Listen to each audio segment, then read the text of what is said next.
Roulez avec Roland Vélo toute l'année, le spécialiste du monde du vélo à Chantonnay, en regardant les Vendéens du Tour.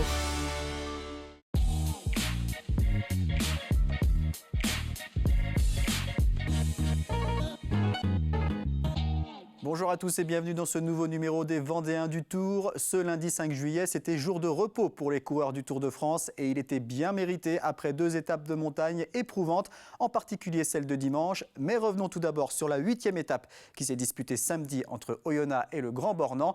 Les 177 coureurs faisaient leur entrée dans les Alpes sous la pluie. Après les premières attaques, le peloton explose rapidement. On trouve ensuite 18 coureurs à l'avant, un groupe dont va s'extirper le Danois Kragh Andersen qui est ensuite rejoint puis dépassé par le Canadien Michael Woods. Derrière, le Slovène Tadej Pogačar attaque et lâche ses concurrents.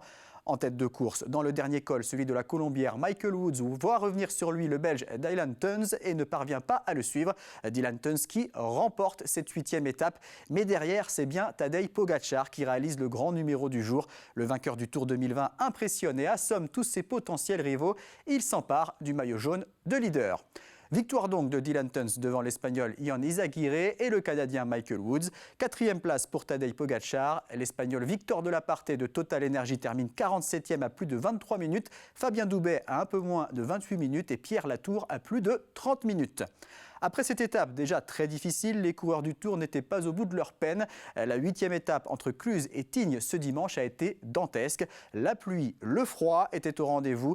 Une étape où l'on a vu Pierre Latour de Total Energy en tête en début de course. Mais à 60 km de l'arrivée, c'est un trio qui s'est détaché à l'avant avec 2 Colombiens, Nairo Quintana et Sergio Higuita, accompagnés de l'Australien Ben O'Connor. Dans la montée de Tignes, O'Connor lâche ses 2 compagnons d'échappée. Il se retrouve pendant quelques kilomètres maillot jaune virtuel et s'en va décrocher la victoire d'étape. C'est également dans la montée de Tignes que le maillot jaune Tadej Pogačar livre une nouvelle démonstration de force. Personne ne parvient à le suivre. Le Slovène réduit l'écart avec O'Connor et conforte sa place de leader au général. C'est donc un succès de Ben O'Connor sur cette 8e étape. On trouve ensuite 2 Italiens, Mattia Cataneo et Sodi Colbrelli. 4e place pour le Français Guillaume Martin. Victor Delaparté de Total Energy termine 38e, Fabien Doubet 46e et plus de 31 minutes de retard pour Pierre Latour.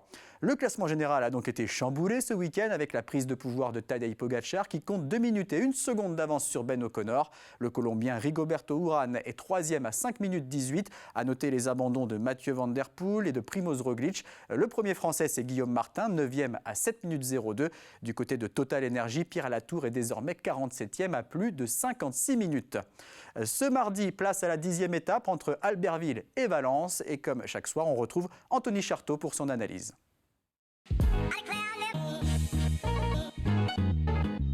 Mardi 6, Albertville-Valence, 190 km. Lendemain de journée de repos, toujours un petit peu compliqué pour certains. On n'est jamais trop dans le rythme. Valence, il peut y avoir aussi des bordures. Le temps va être vraiment important. Pas si facile. Il y a forcément une étape dédiée au sprint pour moi, mais pas si facile que ça. Il risque d'y avoir un petit peu de tension avec les routes et le vent. Et je vous donne rendez-vous ce mardi soir après le journal pour revenir sur cette 10e étape dans un nouveau numéro des Vendéens du Tour.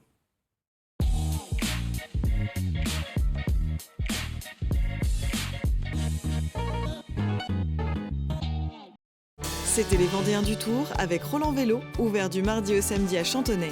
Plus d'infos sur roland-vélo.fr.